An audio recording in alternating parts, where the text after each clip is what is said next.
Aktantmodellen er et rigtig godt arbejdsredskab, når man skal producere fakta-tv. Uanset om det er en dokumentarfilm, et indslag til et magasinprogram, et indslag til nettet eller helt almindelige nyheder. De fleste kender aktantmodellen, man har stødt på den i forbindelse med en journalistuddannelse eller en anden medieuddannelse. Nogle er stødt på den allerede i gymnasieskolen, og der er rigtig mange, der oplever den som en let, overskuelig model, som man nem at arbejde med. Min erfaring er, at skal man arbejde med den professionelt og udnytte modellen optimalt, så er det faktisk temmelig vanskeligt. Lad os starte med at beskrive, hvad modellen er god til, og hvad den er mindre god til. Aktantmodellen fortæller ikke noget om forløb. Den fortæller ikke noget om den narrative fremdrift. Den fortæller ikke noget om relationen mellem begyndelse, midte og slutning. Det aktantmodellen fortæller noget om, det er aktanternes indbyrdes relationer i forhold til konflikten. Eller sagt med andre ord, de medvirkende personers indbyrdes relationer i forhold til konflikten. Men lad os starte med at gennemgå de enkelte aktanter. Den første aktant, som selvfølgelig er den vigtigste, det er subjektet. Og i enhver fakta- og journalistisk sammenhæng, der vil subjektet altid være hovedpersonen. Det vil være den case, som man har fundet frem til. Hovedpersonen, subjektet, har et objekt, som vedkommende efterstræber. Det kan være et problem, som skal løses. Det kan være en situation, som subjektet skal bringe sig ud af, eller noget tredje. Modtagerpositionen vil i faktasammenhæng næsten altid være identisk med subjektet. Det vil sige, at det er den samme person, der både er modtager og subjekt. Hjælperpositionen er af gode grunde en rigtig vigtig position. Her har vi at gøre med en person, som er relateret, som er beslægtet til subjektet. Det er ofte et familiemedlem, en god ven eller en kollega.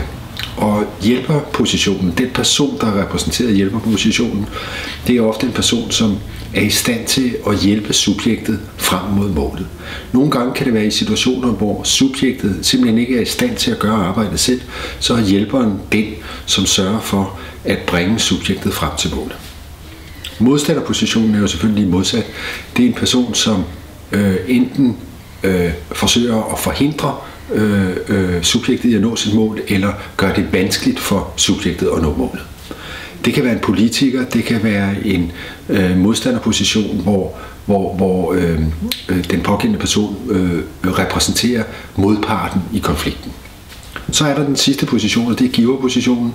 Giverpositionen er i faktasammenhæng næsten altid en person, der ser neutralt ind på problemstillingen eller ind på selve problemet, og som giver seeren noget information om, hvem skal man holde med, hjælpersiden eller modstandersiden.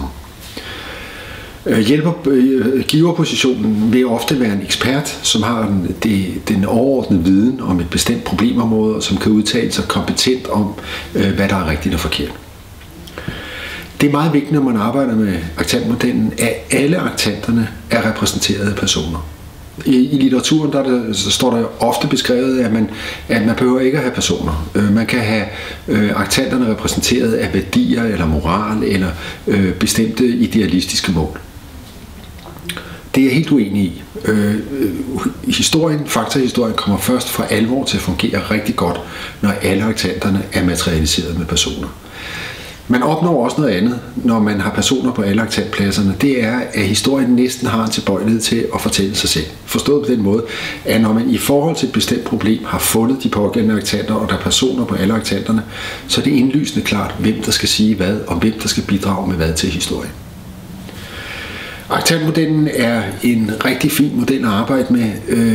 Den giver os i nyhedssammenhæng eller i journalistisk eller i alle journalistiske sammenhæng og specielt i faktasammenhæng, der sikrer den et alsidighedsniveau i historien. Det vil sige, at man får alle parter repræsenteret i konflikten.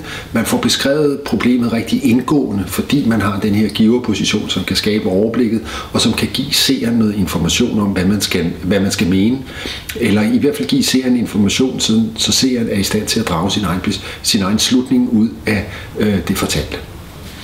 Hvis man skal undvære en aktant, så er den aktant, der bedst undværes i enhver historie, og det gælder i øvrigt også fiktion, det er giverpositionen.